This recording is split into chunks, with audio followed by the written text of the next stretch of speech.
akan kembali lagi diperlihatkan dengan Xiao Yan dan yang lainnya yang pada saat ini memutuskan untuk pergi ke alam Dewa Darah. Xiao Yan awalnya berencana untuk tinggal dan beristirahat beberapa saat di kampung halamannya, namun pada saat ini Xiao Yan benar-benar sangat cemas mengenai keberadaan Kailin, begitu juga dokter peri kecil dan Yun Yun.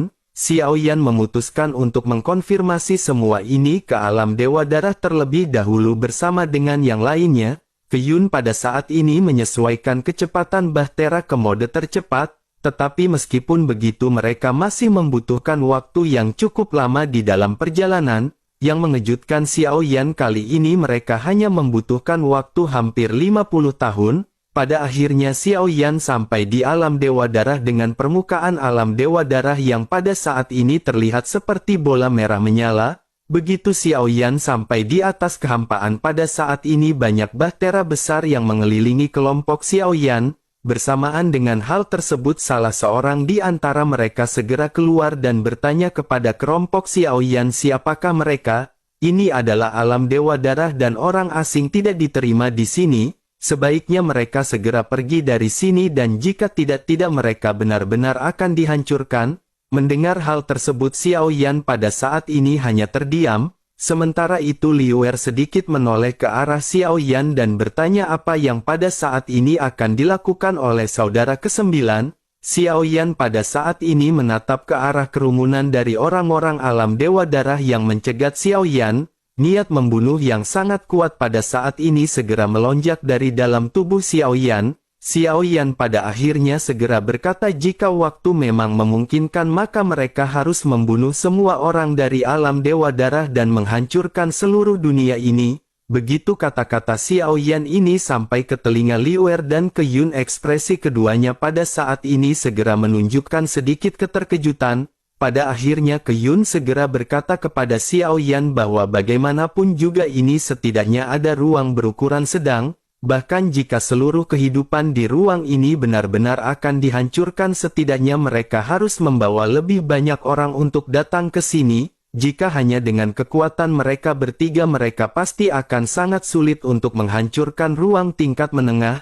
Mendengar hal tersebut Xiao Yan pun sedikit terdiam seolah-olah pada saat ini sedang merenung. Xiao Yan pada saat ini benar-benar sangat khawatir dengan keberadaan dari Kailin dan yang lainnya. Xiao Yan pada akhirnya segera berkata jika begitu permasalahannya maka mereka harus masuk terlebih dahulu dan melihat-lihat. Begitu perkataan Xiao Yan ini terdengar pada akhirnya ketiganya pada saat ini seketika mengangguk. Liu Er pada saat ini segera melangkah maju dan seperti sebelumnya Liu Er pada saat ini segera mengeluarkan benang emas tipis. Dalam sekejap mata benang ini segera melesat dan bahtera yang tidak terhitung jumlahnya pada saat ini segera dihancurkan. Setelah berurusan dengan semua orang di luar alam pada saat ini akhirnya bahtera Xiao Yan segera memasuki alam Dewa Darah. Bersamaan dengan hal tersebut Xiao Yan pada saat ini melesatkan kekuatan spiritualnya.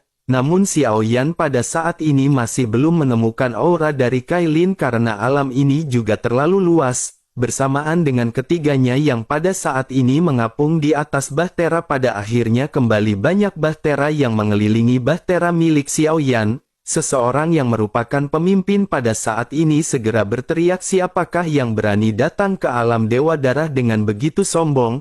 Teriakan nyaring ini segera bergema di kehampaan di alam Dewa Darah. Xiao Yan pada saat ini segera menatap ke arah kerumunan yang mendekat dan Xiao Yan pada saat ini mengerutkan kening. Xiao Yan melihat banyak orang di sini yang benar-benar berwarna merah berlumuran darah. Dapat dikatakan mereka benar-benar tidak tampak seperti manusia tetapi sesungguhnya mereka adalah manusia. Semuanya seperti yang pernah diceritakan oleh leluhur Xiao Wutian kepada Xiao Yan. Xiao Yan pada saat ini terus memerhatikan mereka dan masing-masing di antara mereka memiliki aura yang cukup kuat. Sementara itu di sisi lain pada saat ini suara dari Liu Er segera perlahan-lahan terdengar. Dengan santai dirinya segera berkata bahwa ini adalah kuil kuno yang telah bertindak arogan. Apakah di antara mereka pada saat ini ada yang keberatan? Mendengar kalimat kuil kuno mereka pada saat ini tiba-tiba menjadi sunyi. Pada akhirnya pemimpin yang sebelumnya berbicara juga segera maju beberapa langkah dan menangkupkan tangannya ke arah kelompok Xiao Yan. Sosoknya segera berkata ternyata ini adalah penguasa dari kuil kuno. Dirinya pada saat ini benar-benar ingin tahu di manakah alam Dewa Darah pernah berkonflik dengan orang-orang dari kuil kuno. Melihat ekspresi dari sosok tua tersebut pada saat ini Liuer hanya terdiam. Meskipun kuil kuno dan kuil 10.000 iblis tidak setenar dari aliansi Dosian, apa yang telah mereka lakukan di luar benar-benar telah diketahui oleh semua alam yang berada di kehampaan.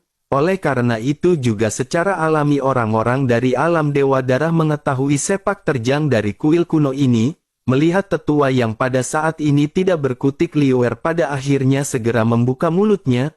Liuer tidak ingin berbasa-basi dan segera bertanya kepada mereka apakah mereka menyerang alam tingkat rendah yang disebut benua Dodi. Ketika sosok tua itu mendengar kata-kata Liuer, dirinya pada saat ini tiba-tiba berkeringat dingin. Wajahnya sangat suram dan dirinya pada saat ini ragu-ragu untuk menjawab. Namun pada akhirnya dirinya mengangguk dengan jujur dengan susah payah dan berkata bahwa itu memang benar. Mendengar apa yang dikatakan oleh sosok tua tersebut, Liuer pada akhirnya kembali berbicara dengan nada suara yang agung. Liuer berkata bahwa mulai sekarang benua Dodi akan dilindungi oleh kuil kuno. Jika mereka alam Dewa Darah berani menyerang benua Dodi lagi, jangan salah mereka karena kuil kuno akan sangat kejam. Suara Liuer pada saat ini benar-benar bergema dan segera sampai ke puluhan juta orang dari alam Dewa Darah. Tetua yang berada di hadapan Liuer juga pada saat ini segera menangkupkan tangannya. Dirinya buru-buru menganggukkan kepalanya dan berkata bahwa mereka pasti akan menuruti perintah dari Tuan. Sementara itu di belakang Liuer sosok Xiaoyan pada saat ini segera berbicara dengan ekspresi suram. Xiaoyan juga tidak ingin banyak basa-basi dan segera bertanya apakah alam Dewa Darah pernah menangkap seseorang dari benua Dodi. Mendengar hal tersebut pada saat ini sosok tua itu buru-buru menjawab pertanyaan Xiaoyan. Dirinya berkata bahwa mereka tidak membawa kembali tahanan apapun, terkecuali tetua tamu yang ada di alam Dewa Darah pada saat ini hanyalah anggota dan orang-orang dari alam Dewa Darah itu sendiri. Alam Dewa Darah tidak pernah menerima orang asing, terlebih lagi dengan tahanan. Tuan bisa yakin dengan apa yang pada saat ini dikatakan oleh mereka. Mereka akan mengungkapkan sejujur-jujurnya informasi yang diinginkan oleh tuan-tuan. Melihat sosok tua yang menjawab dengan tergesa-gesa dan tanpa berpikir, Xiaoyan pada saat ini sedikit menyipitkan matanya. Xiaoyan memperhatikan nada dan sikap pria tua tersebut ketika dirinya menjelaskan semua ini. Xiaoyan pada saat ini merasa bahwa tidak ada tanda-tanda pria tua tersebut berbohong kepada Xiaoyan. Xiaoyan pada akhirnya berpikir sekarang tampaknya hilangnya Kailin dan yang lainnya secara misterius tidak ada hubungannya dengan alam Dewa Darah. Masalah ini mungkin menyembunyikan sesuatu yang lebih besar di baliknya. Xiaoyan juga tidak tahu apakah masalah ini adalah permasalahan yang baik atau buruk. Bersamaan dengan hal tersebut, Xiaoyan juga pada saat ini berpikir bahwa ada satu lagi kemungkinan yang bisa diterima oleh Xiaoyan. Tampaknya ini mungkin adalah permainan catur yang telah diatur oleh Yang Mulia sebelum reinkarnasi. Mengapa Xiaoyan bisa meyakini hal tersebut adalah karena orang-orang yang menghilang secara misteris ini bukanlah orang-orang yang tidak ada hubungannya dengan Xiaoyan. Oleh karena itu Xiaoyan pada saat ini benar-benar sangat percaya bahwa kemungkinan yang terakhir ini adalah kemungkinan yang sangat tinggi. Xiaoyan pun menghela nafas karena pada saat ini kecurigaan bahwa semua ini dilakukan oleh alam Dewa Darah setelah sepenuhnya dihilangkan. Namun Xiaoyan pada saat ini masih memiliki kebencian yang kuat di hatinya atas semua apa yang dilakukan oleh alam Dewa Darah. Tetapi meskipun begitu Xiaoyan pada saat ini masih belum memiliki kekuatan untuk menghancurkan mereka. Sementara itu di sisi lain pada saat ini terlihat seorang prajurit yang memberikan informasi kepada seorang tetua. Dirinya berkata bahwa kartu kehidupan dari Kaisar Dewa Darah pada saat ini telah hancur. Para tetua yang mendengar kabar tersebut pada saat ini benar-benar hanya bisa menunjukkan senyum pahit. Tampaknya mereka pada saat ini benar-benar telah berhadapan dengan lempengan besi yang sangat kuat. Bahkan Kaisar Dewa Darah yang merupakan Dogut pada saat ini benar-benar telah mati. Sementara itu kembali ke Xiaoyan yang pada saat ini selesai merenung. Xiaoyan pada akhirnya segera berkata bahwa mereka pada saat ini sudah bisa pergi. Qiyun dan Liuer pun pada saat ini segera mengangguk dan setuju dengan apa yang dikatakan oleh Xiaoyan. Namun begitu ketiganya berbalik dan hendak pergi untuk meninggalkan alam Dewa Darah, tiba-tiba sosok Liuer tertegun sebelum akhirnya kembali berbalik ke arah semua tetua dari alam Dewa Darah. Pada saat ini ada sosok yang baru saja muncul di depan orang-orang dari alam Dewa Darah dengan mata yang sangat dingin. Sosok tersebut pada saat ini memancarkan momentum yang sangat kuat yang meletus di kehampaan. Tubuh Xiaoyan dan yang lainnya pada saat ini sedikit terguncang dan dalam sekejap pada saat ini sebuah kata segera terdengar. Sosok yang baru saja muncul perlahan segera berkata mungkin tidak baik bagi mereka bertiga untuk pergi begitu saja. Xiaoyan pada saat ini mengerutkan kening karena Xiaoyan bisa merasakan bahwa perkataan tersebut mengandung balas dendam yang sangat kuat. Pada saat yang sama pada saat ini Qiyun yang berdiri di samping Xiaoyan dengan tangan di belakang juga segera mulai bergerak. Sosoknya seketika menghilang dan begitu sosoknya kembali muncul dirinya sudah berada sekitar 1 meter di hadapan pria tersebut. Qiyun pada saat ini segera menatap ke arah sosok tua kurus dengan mata yang sangat tajam dan mendominasi. Setelah itu Qiyun segera berbicara dengan suara yang halus apakah mereka percaya atau tidak. Selama Qiyun bersedia dirinya akan sepenuhnya membuat bagian ruang dari alam Dewa Darah ini menghilang dengan cepat. Dirinya benar-benar akan menghancurkan alam Dewa Darah dan menghilangkannya di antara 3000 alam ini. Meskipun suara Qiyun ini rendah dan hanya dapat didengar oleh pria tua tersebut tetapi tekanan dalam bisikan itu benar-benar sangat mencengangkan. Ketika sosok ini mendengar kata-kata Qiyun ekspresinya seketika menunjukkan keterkejutan yang dalam. Qiyun telah memancarkan kekuatan yang sangat dahsyat dan auranya tiba-tiba membuat ekspresi pria tua tersebut menjadi kusam. Ekspresi di wajahnya mengeras dan getaran di tubuhnya pada saat ini tiba-tiba menjadi tidak terkendali. Sosok tua itu pada akhirnya benar-benar jiper dan segera mulai berbicara dengan tersenyum. Dirinya berkata sepertinya yang mulia pada saat ini benar-benar salah paham. Yang dimaksud olehnya adalah ketiga yang mulia telah melakukan perjalanan ribuan mil untuk sampai ke alam ini. Oleh karena itu mereka yang merupakan tuan rumah dari alam ini ingin menjamu tuan-tuan sekalian. Mengapa pada saat ini tuan-tuan tidak berhenti dan tinggal bersama mereka untuk sementara waktu? Dirinya akan menjamin tuan-tuan pasti akan segera menghabiskan waktu bahagia dan santai di alam Dewa Darah. Qiyun pada saat ini menghela nafas ketika melihat ekspresi dari sosok tua ini berubah. Ketika berbicara dirinya benar-benar menampilkan wajah murni dan polos dan tidak ada dendam di perkataannya. Tidak ada gelombang kekerasan sikit ketika dirinya berbicara di hadapan Qiyun. Qiyun juga saat ini menyadari bahwa sosok ini adalah sosok yang terkuat yang berada di alam Dewa Darah. Dengan begitu sangat jelas dan tidak dapat disalahkan lagi bahwa ini adalah penguasa dari alam Dewa Darah. Qiyun pada akhirnya segera melambaikan tangannya dengan santai dan berkata bahwa mereka di sini bukan khusus untuk meminum teh.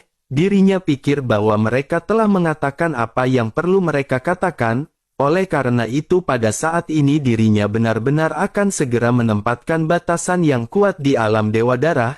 Selama 500 tahun mereka tidak diizinkan meninggalkan alam Dewa Darah tanpa izin. Jika batasan yang dirinya tempatkan dilanggar maka mereka hanya harus menunggu kuil kuno menghancurkan alam mereka. Suara Qiyun ini dipenuhi dengan nada penekanan dan membuat semua orang seketika berubah menjadi suram. Ekspresi sosok tua itu pun seketika berubah menjadi linglung sebelum akhirnya jejak kepahitan yang ekstrim segera muncul di wajahnya. Pria tua itu pun hanya bisa mengeluarkan sedikit keluhan ketika dirinya berkata bahwa dirinya khawatir sesungguhnya tidak pantas untuk melakukan hal seperti ini. Terlebih lagi semua ini hanya berdasarkan dendam sepele di antara alam tingkat bawah dan menengah. Oleh karena itu mengapa pada saat ini kuil kuno harus mengambil tindakan kepada mereka? Qiyun pada saat ini mengabaikan perkataan sosok tua tersebut dan kembali berkata bahwa mulai pada saat ini benua Dodi didukung oleh kuil kuno. Itu adalah kampung halaman dari saudara junior ke-9 mereka. Mendengar Ke Yun yang kembali berbicara dengan tekanan yang sangat kuat, sosok tua itu pun seketika menundukkan kepalanya. Dirinya benar-benar tidak lagi berani membantah dan dirinya segera berkata bahwa semuanya akan dilakukan dengan baik. Mereka alam Dewa Darah secara alami tidak berani macam-macam lagi dengan benua Dodi. Selama 500 tahun ini mereka orang-orang dari alam Dewa Darah juga akan dengan ketat mematuhi perintah dari Tuan. Mereka tidak akan pernah keluar begitu saja tanpa izin dari Tuan. Mereka akan berusaha sebaik mungkin untuk melakukan apa yang baru saja Tuan katakan. Setelah mendengar hal ini, Ke Yun pada akhirnya segera berbalik dan menghampiri Xiao Yan. Setelah itu dirinya pun segera melambaikan tangannya dan sebuah penghalang besar segera muncul dalam sekejap mata. Di dalam perisai penghalang ini pada saat ini ada guntur yang tidak terhitung jumlahnya yang berwarna emas yang bergulir-gulir. Xiao Yan pada saat ini benar-benar terpana melihat apa yang baru saja ditampilkan oleh Ke Yun. Xiao Yan pada saat ini benar-benar tidak menyangka bahwa Ke Yun telah mengeluarkan kemampuannya dengan sangat baik. Xiao Yan pada saat ini benar-benar sangat menyesal karena Xiao Yan telah menggoda Ke Yun sebelumnya ketika mereka berangkat. Xiao Yan pada akhirnya segera menangkupkan tangannya dan mengucapkan terima kasih dan lanjut berkata bahwa apa yang dilakukan oleh senior Ke Yun benar-benar luar biasa. Menanggapi hal tersebut, Ke Yun pada saat ini melambaikan tangannya dan berkata bahwa saudara ke-9 tidak perlu terlalu sopan. Mulai sekarang urusan dari saudara ke-9 adalah urusan dari kuil kuno. Mereka semua tahu bahwa identitas dari saudara ke-9 ini tidaklah biasa. Oleh karena itu mereka akan berusaha semaksimal mungkin untuk membantu saudara ke-9 menyelesaikan permasalahan sepele seperti ini. Dengan begitu maka saudara ke-9 akan bisa berlatih dengan tenang dan segera menyelesaikan misinya. Xiao Yan pun menganggukkan kepalanya dan Xiao Yan pada saat ini benar-benar merasa terharu. Pada akhirnya kelompok Xiao Yan pada saat ini segera melesat pergi sambil berbincang-bincang meninggalkan alam Dewa Darah. Melihat bahtera besar ini pergi pada saat ini para tetua dari alam Dewa Darah hanya bisa tersenyum pahit. Pemimpin dari alam Dewa Darah juga pada akhirnya menghela nafas sebelum akhirnya dirinya merenung seolah-olah memikirkan sesuatu. Pada akhirnya sosoknya segera lanjut bergumam apakah Bincang dan yang lainnya sudah kembali dari partisipasi kompetisi 10.000 alam. Mendengar hal tersebut salah seorang tetua lainnya pada saat ini segera mulai berbicara. Dirinya berkata kepada Kaisar Darah bahwa mereka semua sedang dalam perjalanan kembali. Selain itu juga ada kabar bahwa mereka telah berhasil dipilih oleh aliansi Dosian. Dengan begitu maka mereka akan dapat bergabung dengan aliansi Dosian di masa depan. Setelah mendengar hal ini ekspresi di wajah dari Kaisar Darah seketika berubah. Dirinya pada akhirnya menghela nafas dan berkata bahwa benua Dodi ini sebenarnya benar-benar memiliki kemampuan. Mereka bisa menggunakan kuil kuno sebagai pendukung mereka dengan mudah. Tampaknya dirinya benar-benar harus menunggu hari ketika putrinya memasuki aliansi Dosian dan bersinar. Ketika waktunya tiba maka dirinya benar-benar tidak perlu lagi takut dengan apa yang disebut kuil kuno ini. Sementara itu di sisi lain pada saat ini sosok Xiao Yan dan yang lainnya kembali melakukan perjalanan. Di tengah-tengah perjalanan ini Liu Er segera berkata perlahan kepada Xiao Yan. Liu Er berkata tampaknya penguasa alam Dewa Darah ini jelas bukan orang yang sederhana. Dirinya merasa ambisinya benar-benar sangat besar. Namun meskipun begitu saudara ke-9 dapat yakin bahwa mereka akan melakukan yang terbaik untuk mencegah orang-orang itu kembali ke benua Dodi. Mendengar hal tersebut Xiao Yan pun mengangguk dan kembali mengucapkan terima kasih. Liu Er pun kembali berkata bahwa saudara ke-9 pada saat ini benar-benar terlalu sopan. Sekarang mereka bisa dianggap sebagai saudara dari sekte yang sama. Dengan begitu mereka benar-benar bisa dianggap sebagai satu keluarga. Xiao Yan pada akhirnya kembali mengangguk sebelum akhirnya Xiao Yan pada saat ini segera teringat sesuatu. Xiao Yan memikirkan benang emas tipis yang digunakan oleh Liu Er ketika dirinya menyerang. Xiao Yan pada akhirnya segera bertanya kepada Liu Er mengapa kekuatan dari serangan Liu Er ini begitu kuat. Mendengar hal tersebut Liu Er pun seketika tersenyum dan berkata bahwa itu hanyalah hal yang wajar. Ini adalah keahlian uniknya dan dapat membunuh orang secara tidak terlihat. Serangan ini berbentuk benang tipis dan itu disebut dengan benang emas pembunuh. Bahan yang digunakan untuk membuatnya juga cukup langka bahkan di dunia tingkat atas. Selain itu bahkan orang biasa pun akan sangat kesulitan untuk menggunakannya. Mendengar hal tersebut Xiao Yan pada saat ini memiliki ekspresi penasaran di wajahnya. Xiao Yan pada akhirnya segera bertanya tingkat keterampilan bertarung apakah benang emas pembunuhan ini. Liu Er pun perlahan menjelaskan kepada Xiao Yan bahwa sebenarnya itu bukanlah skill bertarung, seharusnya itu termasuk ke dalam kategori dari teknologi Styx. Ini sudah merupakan teknologi produksi yang sangat kuno. Senjata ini dapat digunakan dengan menyerap kekuatan besar dari sumber energi. Semakin kuat origin abadi yang disuntikkan maka semakin tajam benang emas tersebut. Mendengar hal tersebut ekspresi Xiao Yan pada saat ini sedikit menunjukkan keterkejutan. Xiao Yan pada saat ini berpikir sepertinya serangan yang kuat tidak melulu berhubungan dengan keterampilan bertarung. Xiao Yan segera menunjukkan ketertarikan yang kuat ketika Xiao Yan mendengar penjelasan yang baru saja dikatakan oleh Liu Er. Xiao Yan pada akhirnya segera berkata kepada Liu Er bahwa kali ini Xiao Yan harus pergi ke aliansi Dou-Xian. Xiao Yan harus masuk jauh ke dalam aliansi Dou-Xian sendirian dan Xiao Yan benar-benar merasa khawatir. Xiao Yan berpikir bahwa situasi Xiao Yan benar-benar akan sangat berbahaya dan keselamatan atau nyawa Xiao Yan mungkin akan terancam. Xiao Yan pada saat ini benar-benar membutuhkan kartu truf yang lebih kuat di tangannya, dan hanya dengan begitu maka Xiao Yan mungkin akan dapat menyelamatkan hidupnya pada saat-saat kritis. Sebelum berangkat Yang Mulia Ratu tidak memberikan Xiao Yan kartu truf yang lebih kuat untuk mempertahankan diri.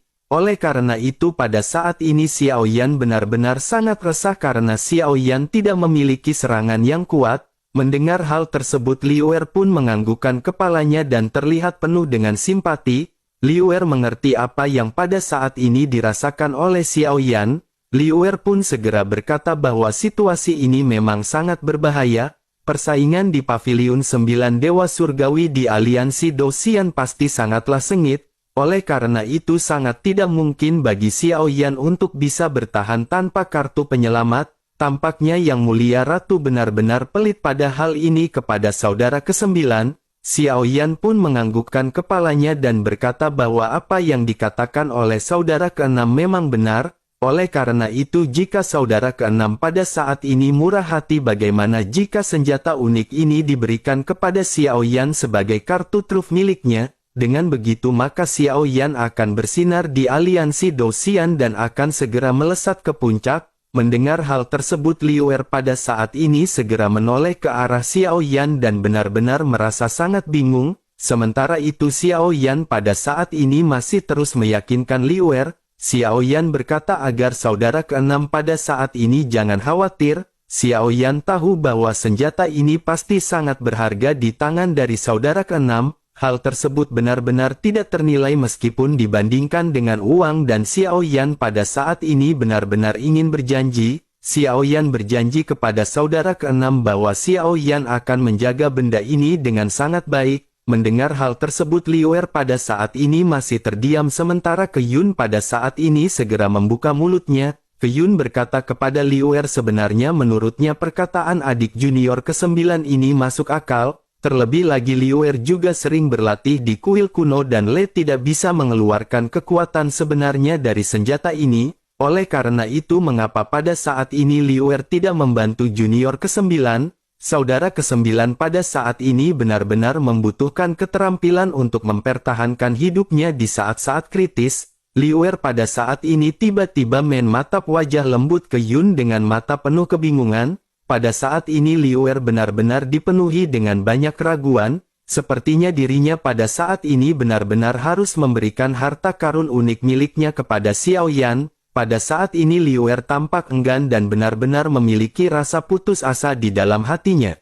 Sementara itu Xiao Yan pada saat ini masih terus membujuk Liu Er dan berkata agar saudara ke-6 pada saat ini bisa yakin, Xiao Yan tidak akan membiarkan harta yang diberikan oleh saudara ke-6 sia-sia. Selain itu setelah Xiao Yan memasuki aliansi Dou-Xian untuk berlatih Xiao Yan pasti akan memberikan salah satu harta yang Xiao Yan dapatkan dari aliansi Dou-Xian. Xiao Yan pada saat ini masih terus berbicara dengan serius ketika membujuk Liu Er. Pada akhirnya Liu Er tidak tahan lagi sebelum akhirnya cahaya keemasan di tangan Liu Er menyala. Seutas benang emas kecil yang bersinar perlahan muncul dan dirinya pada saat ini memperlihatkannya kepada Xiao Yan. Benang ini benar-benar sehalus rambut dan memantulkan cahaya yang kuat di kehampaan. Meskipun benang ini terlihat tipis tetapi sesungguhnya benang ini benar-benar memiliki kepadatan yang luar biasa.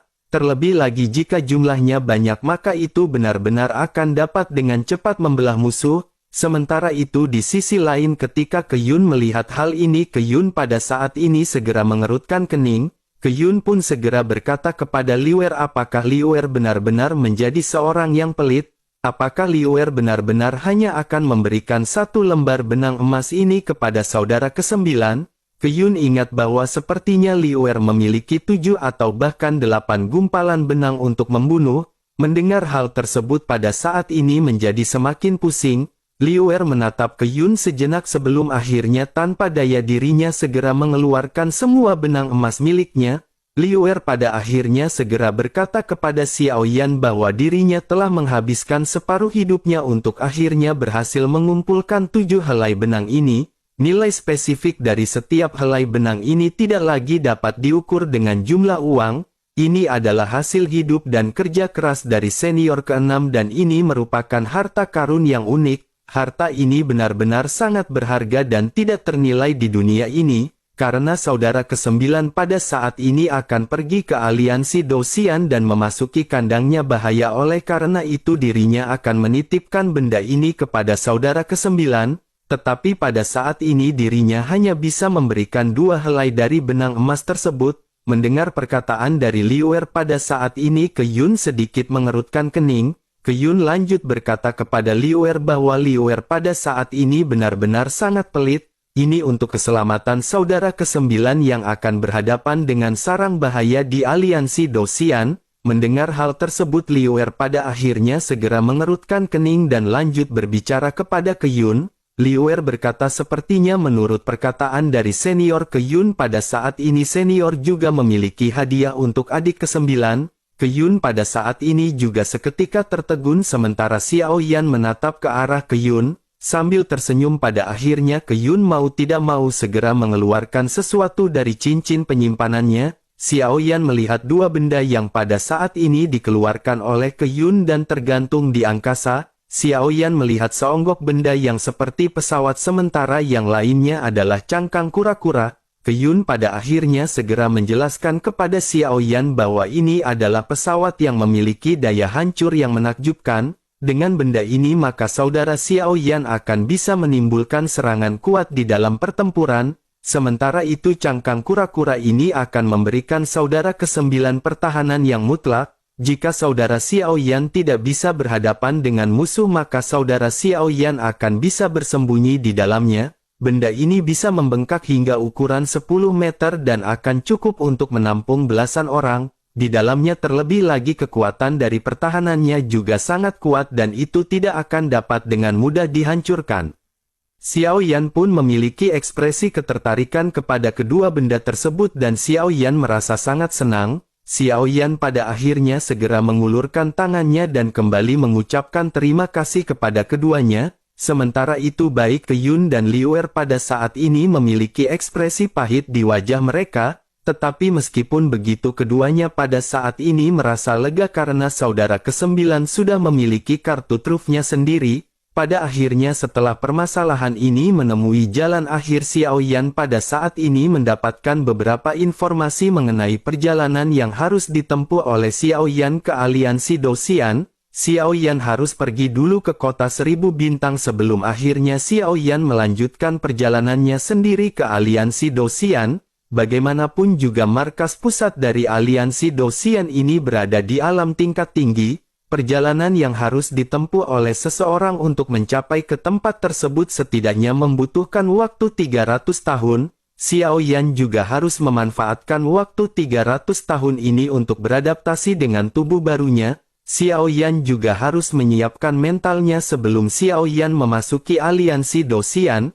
Xiao Yan harus mengetahui situasi spesifik secara keseluruhan dari aliansi Dou-Xian. Xiao Yan juga harus menekan kekuatannya di tahap Dou-Xian menengah bintang 9 ke tahap menengah Dou-Xian bintang 8. Waktu 300 tahun ini dihabiskan oleh Xiao Yan untuk memahami semua yang harus Xiao Yan lakukan. Xiao Yan pada saat ini benar-benar harus menjaga identitasnya agar tidak diketahui. Terlebih lagi Xiao Yan juga sepertinya tidak akan bisa berkomunikasi dengan orang lain. Xiao Yan pada saat ini benar-benar sendirian mengarungi dunia bahaya dari aliansi Dou-Xian. Oleh karena itu Xiao Yan pada saat ini benar-benar harus menyiapkan semuanya dengan sangat baik. Xiao Yan berpikir jangan sampai ada satupun kebocoran dari identitas Xiao Yan yang terjadi karena hal tersebut benar-benar akan menimbulkan kekacauan besar. Karena jika hal tersebut benar-benar terjadi maka nyawa Xiao Yan benar-benar akan terancam.